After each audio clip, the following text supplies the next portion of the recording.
Hallelujah, praise the Lord. എല്ലാവർക്കും കർത്താവായ യേശു ക്രിസ്തുവിൻ്റെ നാമത്തിൽ എൻ്റെ സ്നേഹവന്ദനം.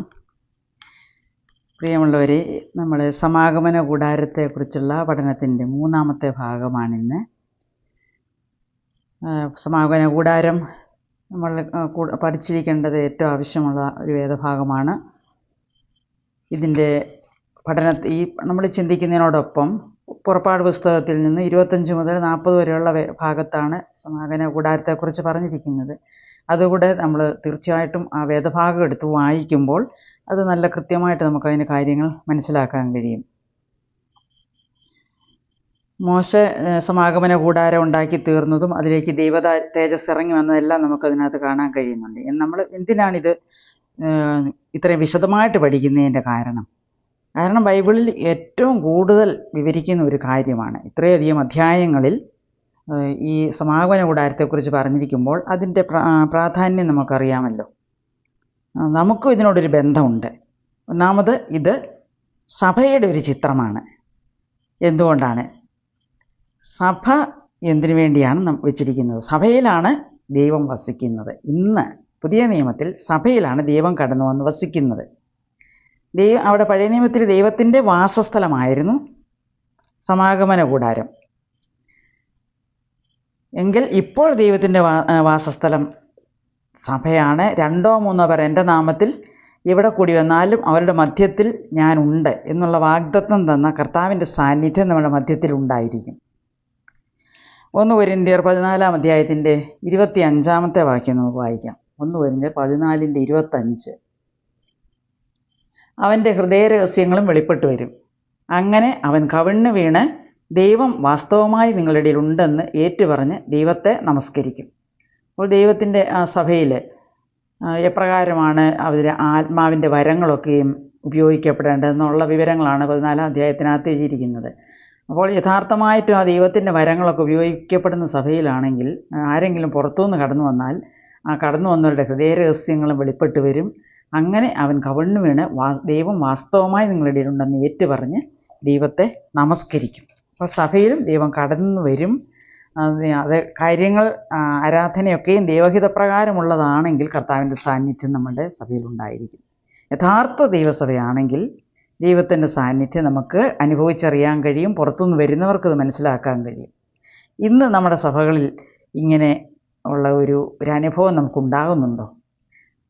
ദൈവം ആരാധനയൊക്കെയും ദൈവം പറഞ്ഞിരിക്കുന്നത് പോലെ അളവും തൂക്കവും ഒക്കെ കൃത്യമായിട്ടുണ്ടെങ്കിൽ ദൈവസാന്നിധ്യം അനുഭവിക്കാൻ നമുക്ക് കഴിയും. നമ്മുടെ സഭകളും ദൈവം പ്രസാദിക്കുന്ന സഭകളായി തീരേണ്ടതിന് നമുക്ക് ദൈവവചനപ്രകാരം നമുക്ക് പ്രാർത്ഥിക്കാം, ദൈവവചനപ്രകാരം നമുക്ക് ആരാധിക്കാം. വീണ്ടും നമുക്ക് എഫേസ്യർ 2 അധ്യായത്തിൻ്റെ 20 മുതൽ 22 വരെയുള്ള വാക്യങ്ങൾ വായിക്കാം. എഫേസ്യർ 2 20 മുതൽ 22 വരെ. ക്രിസ്തുയേശു തന്നെ മൂലക്കല്ലായിരിക്കെ നിങ്ങളെ അപ്പോസ്തോലന്മാരും പ്രവാചകന്മാരും എന്ന അടിസ്ഥാനത്തിന്മേൽ പണിതിരിക്കുന്നു. അവനിൽ കെട്ടിടം മുഴുവനും യുക്തമായി ചേർന്ന് കർത്താവിൽ വിശുദ്ധ മന്ദിരമായി വളരുന്നു. അവനിൽ നിങ്ങളെയും ദൈവത്തിൻ്റെ നിവാസമാകേണ്ടതിനെ ആത്മാവിനാൽ ഒന്നിച്ച് പണിതു വരുന്നു. സഭയുടെ ഒരു കാഴ്ചയാണല്ലോ ഇവിടെ പറഞ്ഞിരിക്കുന്നത്. ക്രിസ്തുയേശു മൂലക്കല്ല്, അപ്പോസ്തോലന്മാരും പ്രവാചകന്മാരൊക്കെ അടിസ്ഥാന കല്ലുകളായിട്ട് അതിന് മുകളിൽ ഒരു കെട്ടിടം മുഴുവനും പണിതുകൊണ്ട് വരുന്നതിനെക്കുറിച്ച് സഭയെ കെട്ടിടത്തോട് ഉപമിച്ചിരിക്കുകയാണല്ലോ. അത് കർത്താവിൽ വിശുദ്ധ മന്ദിരമായി വളരുന്നു. അവനിൽ നിങ്ങളെയും ദൈവത്തിൻ്റെ നിവാസമാകേണ്ടതിന് ആത്മാവിനാൽ ഒന്നിച്ച് പണിതു വരുന്നു. അപ്പോൾ യേശുക്രിസ്തുവാണ് അതിൻ്റെ മൂലക്കല്ല്. എന്നാൽ ഇന്ന് പല ദുരുപദേശങ്ങളുണ്ടായിട്ടുണ്ട്. സഭയെന്ന് പറയുന്നത് ജാതികളിൽ നിന്ന് വേർതിരിക്കപ്പെട്ട പൗലോസിന് ദൈവം കൊടുത്തതായ ദർശനത്തിന് ശേഷം ഉണ്ടായിട്ടുള്ളതാണ് സഭ. അപ്പോസ്തല പ്രവർത്തിക്കകത്തുള്ളതൊന്നും ആ സഭയുടെ ഭാഗമല്ലെന്നും പ്രവാചകന്മാരൊക്കെയും അല്ലെങ്കിൽ അപ്പോസ്തലന്മാരൊക്കെയും അവരെയൊക്കെ യഹൂദന്മാരായിരുന്നു, യഹൂദന്മാർ വേറെയാണ്, ജാതികൾ വേറെയാണെന്നൊക്കെയുള്ള ദുരുപദേശങ്ങൾ ഇന്നുണ്ട്. എന്നാൽ ഈ വചനമൊക്കെ നമുക്ക് എത്ര കൃത്യമായിട്ട് നമ്മളോട് പറയുകയാണ്. ഒറ്റയൊരു കെട്ടിടമുള്ള ആ കെട്ടിടത്തിൻ്റെ മൂലക്കല്ല് യേശുക്രിസ്തുവും അപ്പോസ്തലന്മാരും പ്രവാചകന്മാരൊക്കെയും അതിൻ്റെ അടിസ്ഥാന കല്ലുകളും പിന്നീട് നമ്മൾ ഓരോരുത്തരും രക്ഷിക്കപ്പെടുന്ന ജനം ഓരോ കല്ലുകളായി ചേർന്ന് ദൈവത്തിൻ്റെ നിവാസമാകേണ്ടതിന്. അപ്പോൾ സഭയാണ് ദൈവത്തിൻ്റെ നിവാസം, ദൈവം ഇപ്പോൾ നിവസിക്കുന്ന സ്ഥലം. എങ്കിലും ഇതൊക്കെയും കർത്താവ് പറഞ്ഞിരിക്കുന്ന പോലെ അളവും തൂക്കവും ഒക്കെ അനുസരിച്ച് പണിയപ്പെടണം. പഴയ നിയമത്തിലെ ഇസ്രായേലായിരുന്നു ദൈവത്തിൻ്റെ സഭ. എന്നാൽ ഇന്ന് പുതിയ നിയമത്തിൽ നമ്മൾ സഭ കർത്താവിൻ്റെ വിളിച്ച് വേർതിരിക്കപ്പെട്ടവരുടെ കൂട്ടമാണ്. ഇത് രണ്ടും കൂടെ ചേരുന്നതാണ് സ്വർഗത്തിലെ ആലയം. കർത്താവ് വരുമ്പോൾ രണ്ട് യഹൂദന്മാരുടെയും നിന്നും ജാതികളുടെയും നിന്നും ഒരു വ്യത്യാസവുമില്ല, രക്ഷിക്കപ്പെട്ടവരെല്ലാം ഒന്ന് ചേർന്ന് കർത്താവിൻ്റെ ശരീരമായിട്ട് അവനോട് എടുക്കപ്പെടുന്നതാണ്. അതാണ് സ്വർഗത്തിലെ ആലയത്തിലേക്ക് നമ്മൾ എടുക്കപ്പെടുന്നു. അപ്പോൾ നമ്മുടെ വ്യക്തിജീവിതങ്ങൾ എങ്ങനെയായിരിക്കണം? 1 കൊരിന്ത്യർ 6-ാം അധ്യായത്തിൻ്റെ 19-ാം വാക്യം വായിക്കാം. 1 കൊരിന്ത്യർ 6:19. ദൈവത്തിൻ്റെ ദാനമായി നിങ്ങളിലിരിക്കുന്ന പരിശുദ്ധാത്മാവിൻ്റെ മന്ദിരമാകുന്നു നിങ്ങളുടെ ശരീരമെന്നും നിങ്ങളെ വിലയ്ക്ക് വാങ്ങിയിരിക്കാൻ നിങ്ങൾ താന്താങ്ങൾക്കുള്ളവരല്ല എന്നും അറിയുന്നില്ലയോ? ആകയാൽ നിങ്ങളുടെ ശരീരം കൊണ്ട് ദൈവത്തെ മഹത്വപ്പെടുത്തുവീൻ. You are the temple of God. അപ്പം നമ്മൾ വ്യക്തിപരമായിട്ട് നോക്കുമ്പോൾ നമ്മൾ ദൈവത്തിൻ്റെ ഓരോ വ്യക്തികളും രക്ഷിക്കപ്പെട്ടവർ ദൈവത്തിൻ്റെ ആലയമാണ്.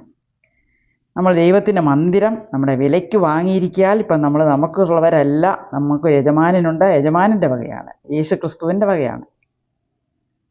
നമ്മുടെ ജീവനുള്ള ദൈവത്തിൻ്റെ ആലയം, അതായത് നമുക്ക് ശരീരം, മനസ്സ്, ദേഹം, ദേഹി, ആത്മാവ്, ശരീരം, മനസ്സ്, ആത്മാവ്. ദൈവം ഇറങ്ങി വരുന്നത് അതിവിശുദ്ധ സ്ഥലമായ ആത്മാവിലാണ്. സമാഗമന കൂടാരത്തിനുണ്ടായിരുന്നല്ലോ പ്രാകാരം, വിശുദ്ധ സ്ഥലം, അതിവിശുദ്ധ സ്ഥലം. അപ്പോൾ എൻ്റെ ഒരു ചിത്രം, സഭയുടെ ചിത്രം ഒക്കെയാണ് നമുക്ക് ഈ സമാഗമന കൂടാരത്തിൽ കാണാൻ കഴിയുന്നുണ്ടല്ലോ. എന്നാൽ ഇത് സമാഗമന കൂടാരം വാസ്തവമായതല്ലായിരുന്നു, സ്വർഗത്തിലുള്ളവയുടെ പ്രതിബിംബമായിരുന്നു. നമുക്ക് എബ്രായ പുസ്തകത്തിനകത്ത് വായിക്കാൻ കഴിയുന്നുണ്ട്. എബ്രായർ 9-ാം അധ്യായത്തിൻ്റെ 23, 24 വാക്യങ്ങൾ. എബ്രായർ 9:23, 24. ആകയാൽ സ്വർഗത്തിലുള്ളവയുടെ പ്രതിബിംബങ്ങളെ ഈ വകയാൽ ശുദ്ധമാക്കുന്നത് ആവശ്യം. സ്വർഗീയമായവയ്ക്കോ ഇവയേക്കാൾ നല്ല യാഗങ്ങൾ ആവശ്യം.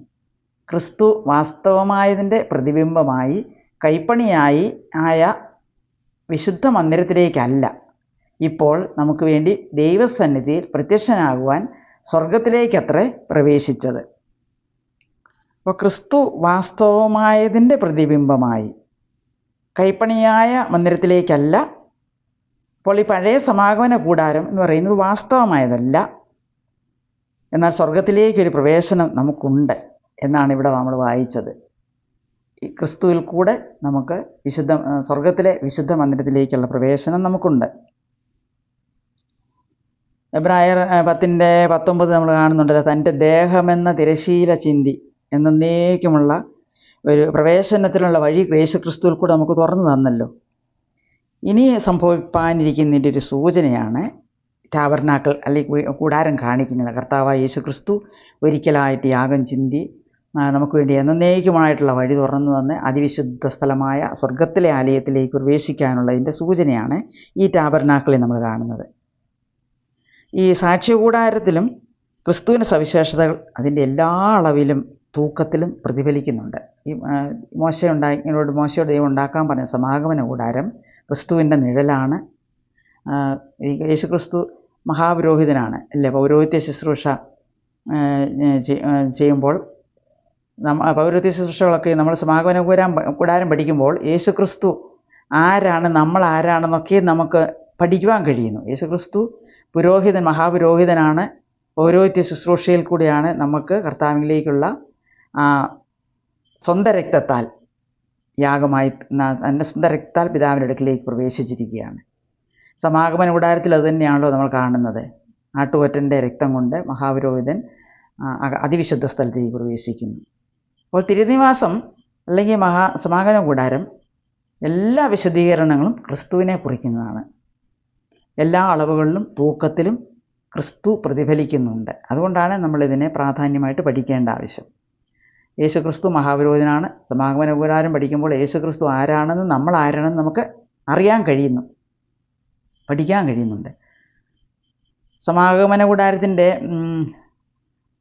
കുറിച്ച് കുറച്ച് ഉപകരണങ്ങളെക്കുറിച്ചൊക്കെ നമുക്ക് അല്പം വിശദമായിട്ട് തന്നെ പരിശോധിക്കേണ്ടതായിട്ടുണ്ട്. അതിനായിട്ട് നമുക്ക് പുറപ്പാട് പുസ്തകം 31-ാം അധ്യായത്തിൻ്റെ 7 മുതൽ 11 വരെയുള്ള വാക്യങ്ങൾ വായിക്കാം. 31-7 മുതൽ 11 ഈ വേദഭാഗം കൂടെ എടുത്തു വെച്ച് വായിച്ച് നമ്മൾ നോക്കുമ്പോൾ ഇതിനകത്തുള്ള 7 ഉപകരണങ്ങൾ നമ്മൾ കാണാൻ കഴിയുന്നുണ്ട്. അത് വായിക്കണം. അപ്പോൾ കാണുന്ന 7 ഉപകരണങ്ങൾ നമുക്ക് അണ്ടർലൈൻ ചെയ്യുകയാണെങ്കിൽ നമുക്ക് മനസ്സിലാക്കാൻ കഴിയും.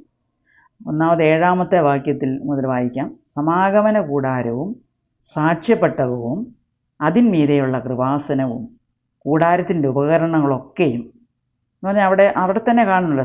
അതിവിശുദ്ധ സ്ഥലത്തിരിക്കുന്ന സാക്ഷ്യപ്പെട്ടകം, അതിന്മീതെയുള്ള കൃപാസനം, കൂടാരത്തിൻ്റെ ഉപകരണങ്ങളൊക്കെയും. ഇത് രണ്ടും മാത്രമല്ല, അതിൻ്റെ കൂടെ അസസറീസ്, മറ്റുള്ള ഉപകരണങ്ങളൊക്കെയും തന്നെ ഉണ്ട്. വീണ്ടും 8-ാം വാക്യത്തിൽ മേശയും അതിൻ്റെ ഉപകരണങ്ങളും, അത് വിശുദ്ധ സ്ഥലത്തുള്ളതാണ്. മേശയും അതിൻ്റെ ഉപകരണങ്ങളും, തങ്കം കൊണ്ടുള്ള നിലവിളക്കും അതിൻ്റെ ഉപകരണങ്ങളൊക്കെയും, ധൂപപീഠവും ഹോമയാഗപീഠവും അതിൻ്റെ ഉപകരണങ്ങളൊക്കെയും. അപ്പോൾ ധൂപപീഠം, മേശ, നിലവിളക്ക് അത് വിശുദ്ധ സ്ഥലത്തുള്ളതാണ്. പിന്നെ 9-ാം വാക്യത്തിലെ ഹോമയാഗപീഠവും അതിൻ്റെ ഉപകരണങ്ങളൊക്കെയും, തൊട്ടിയും അതെല്ലാം പ്രാകാരത്തിൽ ഉള്ളതാണ്. അതിൻ്റെ കാലും വിശേഷ വസ്ത്രങ്ങളും, പുരോഹിതനായ അഹരോൻ്റെ വിശുദ്ധ വസ്ത്രങ്ങളും, പുരോഹിത ശുശ്രൂഷയ്ക്കായിട്ട് അവൻ്റെ പുത്രന്മാരുടെ വസ്ത്രങ്ങളും, അഭിഷേക തൈലവും, വിശുദ്ധ മന്ദിരത്തിനുള്ള സുഗന്ധ ധൂപവർഗവും ഞാൻ നിന്നോട് കൽപ്പിച്ചതുപോലെയൊക്കെയും അവർ ഉണ്ടാക്കും. അപ്പോൾ ഇതെല്ലാം ദൈവം കൽപ്പിച്ചതാണ്. സമാഗമന കൂടാരത്തിലെ ഉപകരണങ്ങൾ എന്തൊക്കെ വേണമെന്നും എങ്ങനെ വയ്ക്കണമെന്നും അതെല്ലാം കൃത്യമായിട്ടുള്ള അളവുകളാണ് മോശയ്ക്ക് കൊടുത്തിരിക്കുന്നത്. അത് മനസ്സിലാക്കാനാണ് നമ്മൾ ഈ പുറപ്പാട് പുസ്തകം വായിച്ചു നോക്കണം എന്ന് ഞാൻ ആദ്യമേ പറഞ്ഞത്. ഹോമയാഗപീഠമുണ്ട്, തൊട്ടിയുണ്ട്. പിന്നെ ഈ സമാഗമന കൂടാരം ഒരു പോർട്ടബിളാണ്. ഇത് എടുത്തുകൊണ്ട് മാറ്റിക്കൊണ്ട് പോകുന്നതായിരുന്നു. ഇവിടെ കാര്യങ്ങൾ ഒക്കെ നടക്കണമെങ്കിൽ ലേവ്യർ വേണം, പുരോഹിതന്മാരൊക്കെ വേണം. അതാണ് നമ്മൾ കണ്ടത്. അതിൻ്റെ അസസറി ആയിട്ടുള്ള എല്ലാ ഉപകരണങ്ങളും പിന്നെ ശുശ്രൂഷ നടത്താനുള്ളവരൊക്കെയും കാര്യങ്ങളെല്ലാം ദൈവം നിർദ്ദേശിച്ചിട്ടുണ്ട്. എണ്ണ വേണം, അഭിഷേക തൈലം വേണം, പുരോഹിതന്മാർ വേണം, ഇങ്ങനെ പല കാര്യങ്ങളും അതിനകത്ത് ആവശ്യമായിട്ടുണ്ട്. നമ്മൾ ഇന്ന് സഭയെന്ന് പറഞ്ഞാൽ ഒരു കെട്ടിടം പണിത് വെച്ചിട്ട് അതിനൊരു ബോർഡ് വെച്ച് കഴിഞ്ഞാൽ മാത്രം അത് കെട്ടിടമാകുന്നില്ല, അത് ഒരു സഭയാകുന്നില്ല. അത് നടത്താനുള്ള ആളുകളൊക്കെ വേണം, അതിനുള്ള മെറ്റീരിയൽസൊക്കെ ആവശ്യമായിട്ടുണ്ട്. വീണ്ടും പുറപ്പാട് 35-ാം അധ്യായത്തിൻ്റെ 4 മുതൽ 19 വരെയുള്ള ഭാഗങ്ങൾ നമുക്ക് വായിക്കാം. ഇത് എങ്ങനെ ഉണ്ടാക്കണം എന്നുള്ളതായ ഇൻസ്ട്രക്ഷൻസാണ് ഇവിടെ പറയുന്നത്. 35-ൻ്റെ 4 മുതൽ 19 വരെ. മോശ പിന്നെയും ഇസ്രായേൽ മക്കളോട് സർവ്വസഭയോടും പറഞ്ഞത്, യഹോവ കൽപ്പിച്ചത് എന്തെന്നാൽ, നിങ്ങളുടെ ഇടയിൽ നിന്ന് യഹോവയ്ക്ക് ഒരു വഴിപാടെടുപ്പീൻ. നല്ല മനസ്സിനുള്ളെല്ലാം യഹോവയ്ക്ക് വഴിപാട് കൊണ്ടുവരണം. പൊന്ന്, വെള്ളി, താമ്രം, നീലനൂൽ, ധൂമറനൂൽ, ചുവപ്പുനൂൽ, പഞ്ഞിനൂൽ, കോലാട്ടുരോമം, ചുവപ്പിച്ച ആട്ടുകൊറ്റൻ തോൽ, തകശുത്തോൽ, ഖദിരമരം, വിളക്കിനെണ്ണ, അഭിഷേക തൈലത്തിനും പരിമള ധൂപത്തിനും സുഗന്ധവർഗം, ഗോമേതകക്കല്ല്, ഏഫോദിനും പതക്കത്തിനും പതിക്കേണ്ടുന്ന കല്ല് എന്നിവ തന്നെ. നിങ്ങളിൽ ജ്ഞാനികളായ എല്ലാവരും വന്ന് യഹോവ കൽപ്പിച്ചിരിക്കുന്നതൊക്കെ ഉണ്ടാക്കണം. തിരുനിവാസം, അതിൻ്റെ മൂടുവിരി, പുറമൂടി, കൊളുത്തുകൾ, പലകകൾ, അന്താഴങ്ങൾ, തൂണുകൾ, ചുവടുകൾ, പെട്ടകം, അതിൻ്റെ തണ്ടുകൾ, കൃപാസനം, മറയുടെ തിരശ്ശീല, മേശ, അതിൻ്റെ തണ്ടുകൾ, ഉപകരണങ്ങളൊക്കെയും, കാഴ്ചയപ്പം, വെളിച്ചത്തിന് നിലവിളക്ക്, അതിൻ്റെ ഉപകരണങ്ങൾ, അതിൻ്റെ ദീപങ്ങൾ, വിളക്കിനെണ്ണ, ധൂപപീഠം, അതിൻ്റെ തണ്ടുകൾ, അഭിഷേക തൈലം, സുഗന്ധധൂപവർഗം, തിരുനിവാസത്തിലേക്കുള്ള പ്രവേശനത്തിൻ്റെ വാതിലിൻ്റെ മറശ്ശീല, ഹോമയാഗപീഠം, അതിൻ്റെ താമ്രജാലം, തണ്ടുകൾ, അതിൻ്റെ ഉപകരണങ്ങളൊക്കെയും, തൊട്ടി, അതിൻ്റെ കാൽ, പ്രാകാരത്തിൻ്റെ മറശ്ശീലകൾ, അതിൻ്റെ തൂണുകൾ, ചുവടുകൾ, പ്രാകാരവാതിലിൻ്റെ മറ, തിരുനിവാസത്തിൻ്റെ കുറ്റികൾ, പ്രാകാരത്തിൻ്റെ കുറ്റികൾ, അവയുടെ കയറുകൾ, വിശുദ്ധ മന്ദിരത്തിൽ ശുശ്രൂഷ ചെയ്യുവാൻ വിശേഷ വസ്ത്രങ്ങൾ, പുരോഹിതനായ അഹരോൻ്റെ വിശുദ്ധ വസ്ത്രം, പുരോഹിത ശുശ്രൂഷയ്ക്കായി അവൻ്റെ പുത്രന്മാരുടെ വസ്ത്രങ്ങൾ എന്നിവ തന്നെ. ഈ കാര്യങ്ങളെല്ലാം ഇതിനോട് ചേർന്നുള്ളതാണ്. ഇത് ചെയ്യാനുള്ള ഇൻസ്ട്രക്ഷൻസാണ് ഈ 35-ാം അധ്യായത്തിനകത്ത് കൊടുത്തിരിക്കുന്നത്. അപ്പോൾ ചെയ്തോ എന്ന് നമുക്കറിയാൻ, മോശ അങ്ങനെ തന്നെയാണോ ചെയ്തതെന്നറിയാൻ 39-ാം അധ്യായത്തിൻ്റെ 33 മുതൽ 40 വരെയുള്ള വാക്യങ്ങൾ വായിച്ച് നോക്കുമ്പോൾ നമുക്കത് കാണാൻ കഴിയുന്നു. 39-ൻ്റെ 33 മുതൽ 40 വരെ. അവർ തിരുനിവാസം മോശയുടെ അടുക്കൽ കൊണ്ടുവന്നു. കൂടാരവും അതിൻ്റെ ഉപകരണങ്ങളൊക്കെയും, കൊളുത്ത്, പലക, അന്താഴം, തൂൺ, ചുവട്, ചുവപ്പിച്ച ആട്ടുകൊറ്റൻ തോൽ കൊണ്ടുള്ള പുറമൂടി, തകശുതോൽ കൊണ്ടുള്ള പുറമൂടി, മറയുടെ തിരശ്ശീല, സാക്ഷ്യപ്പെട്ടകം, അതിൻ്റെ തണ്ട്, കൃപാസനം, മേശ, അതിൻ്റെ ഉപകരണങ്ങളൊക്കെയും, കാഴ്ചയപ്പം, തങ്കം കൊണ്ടുള്ള നിലവിളക്ക്, കത്തിച്ചു വെപ്പാനുള്ള ദീപങ്ങൾ, അതിൻ്റെ ഉപകരണങ്ങളൊക്കെയും, വെളിച്ചത്തിന് എണ്ണ, പൊന്നുകൊണ്ടുള്ള ധൂപപീഠം, അഭിഷേക തൈലം, സുഗന്ധ ധൂപവർഗ്ഗം, കൂടാരവാതിലിനുള്ള മറശ്ശില, താമ്രം കൊണ്ടുള്ള യാഗപീഠം, അതിൻ്റെ താമ്രജാലം, തണ്ട്, അതിൻ്റെ ഉപകരണങ്ങളൊക്കെയും, തൊട്ടി, അതിൻ്റെ കാൽ, പ്രാകാരത്തിൻ്റെ മറശ്ശീല, അതിൻ്റെ തൂൺ, അതിൻ്റെ ചുവട്, പ്രാകാരവാതിലിൻ്റെ മറശ്ശീല, അതിൻ്റെ കയറ്, കുറ്റി, സമാഗമന കൂടാരമെന്ന തിരുനിവാസത്തിലെ ശുശ്രൂഷയ്ക്കുള്ള ഉപകരണങ്ങളൊക്കെയും, വിശുദ്ധമന്ദിരത്തിലെ ശുശ്രൂഷയ്ക്കായി വിശേഷ വസ്ത്രം, പുരോഹിതൻ ശുശ്രൂഷയ്ക്കുള്ള അഹരോൻ്റെ വിശുദ്ധ വസ്ത്രം, അവൻ്റെ പുത്രന്മാരുടെ വസ്ത്രം, ഇങ്ങനെ യഹോവ മോശയോട് കൽപ്പിച്ചതുപോലെയൊക്കെയും ഇസ്രായേൽ മക്കൾ എല്ലാ പണിയും തീർത്തു. മോശ പണിയൊക്കെയും നോക്കി യഹോവ കൽപ്പിച്ചതുപോലെ തന്നെ അവർ അത് ചെയ്തു തീർത്തിരുന്നു എന്ന് കണ്ടു. മോശ അവരെ അനുഗ്രഹിച്ചു. അപ്പോൾ കണ്ടു, അതെല്ലാം നമ്മൾ വായിക്കുമ്പോൾ കാണാൻ കഴിയുന്നത് യഹോവ കൽപ്പിച്ചിരുന്നത് പോലെ തന്നെ അവർ ചെയ്തു. അത് മോശയുടെ അടുക്കൽ കൊണ്ടുവന്നു എന്നാണ് നമ്മൾ വായിക്കുന്നത്. 35-ാം വാക്യത്തിനകത്ത് നമ്മൾ വായിക്കുന്നത് എന്താണ്? സാക്ഷ്യപ്പെട്ടകം, അതിൻ്റെ തണ്ട്, കൃപാസനം, മേശ. അപ്പോൾ സാക്ഷ്യപ്പെട്ടകം, കൃപാസനം, ഇത് രണ്ടുമാണ് അതിവിശുദ്ധ സ്ഥലത്ത് ഉള്ള സാധനങ്ങൾ. അത് 2 ഉപകരണങ്ങളാണ്. വിശുദ്ധ സ്ഥലത്ത് 3 ഉപകരണങ്ങളുണ്ട്. കാഴ്ചയപ്പത്തിൻ്റെ മേശ, നിലവിളക്ക്, ധൂപപീഠം. പ്രാകാരത്തിൽ 2 ഉപകരണം, യാഗപീഠം, തൊട്ടി. ഇതെല്ലാം നമ്മളിപ്പോൾ വായിച്ച വേദഭാഗത്തിൽ തന്നെയുണ്ട്. നമ്മളതൊക്കെ അണ്ടർലൈൻ ചെയ്യണം. അതുപോലെ മോശ 42-ാം വാക്യത്തിൽ കാണുന്ന ഇങ്ങനെ യഹോവ മോശയോട് കൽപ്പിച്ചതുപോലൊക്കെ ഇസ്രായേൽ മക്കൾ എല്ലാ പണിയും തീർത്തു. അപ്പോൾ യഹോവ ദൈവം പറയുന്നത് അതുപോലെ തന്നെ ചെയ്യുന്നെങ്കിലേ ദൈവസാന്നിധ്യം ഇറങ്ങി വരികയുള്ളൂ. അതാണ് ദൈവം നമ്മളോട് കൽപ്പിക്കുന്നത്. നമ്മുടെ സഭകളിലും നമ്മളുടെ ആരാധനാ കൂട്ടായ്മകളിലൊക്കെയും കർത്താവ് നമ്മളോട് വചനത്തിൽ കൂടി എന്താണ് കൽപ്പിക്കുന്നത്, എപ്രകാരം നമ്മൾ ദൈവത്തെ ആരാധിക്കണം, ആത്മാവിലും സത്യത്തിലും ദൈവത്തെ ആരാധിക്കാനാണ് ദൈവജനത്തോട് ദൈവം ആവശ്യപ്പെടുന്നത്. ദൈവഹിതപ്രകാരം ദൈവം ഇസ്രായേൽ മക്കളെ പുറപ്പെടുവിച്ചത് തന്നെ എൻ്റെ ജനത്തെ ആരാധിക്കേണ്ടതിന് അവരെ വിട്ടയക്കണം എന്നാണല്ലോ പറഞ്ഞത്. അന്നും ദൈവത്തിൻ്റെ സാന്നിധ്യം ഇറങ്ങി വന്ന് അവരോട് കൂടെ വസിക്കുവാനാണല്ലോ ആ സമാഗമന കൂടാരം ഉണ്ടാക്കണമെന്ന് ദൈവം ആവശ്യപ്പെട്ടത്. അപ്പോൾ ഇതിൻ്റെ കുറച്ചുകൂടെ വിശദമായിട്ട് നമുക്കിനിയും ഓരോ ഉപകരണങ്ങളെക്കുറിച്ചും അടുത്ത പ്രാവശ്യം ചിന്തിച്ച് നോക്കാം. യാഗപീഠം ഓരോന്നും അത് ക്രിസ്തുവിനോട് എങ്ങനെയാണത് നിഴലായിരിക്കുന്നത് എന്ന് നമുക്ക് വിശദമായിട്ട് അടുത്ത തവണ ചിന്തിക്കാൻ നമുക്ക് ശ്രമിക്കാം. ഈ വാക്യങ്ങളൊക്കെയും ഇന്ന് കേട്ട വചനങ്ങൾ ദൈവവചനത്തിൽ കൂടെ തന്നെ നമ്മൾ വായിക്കണം.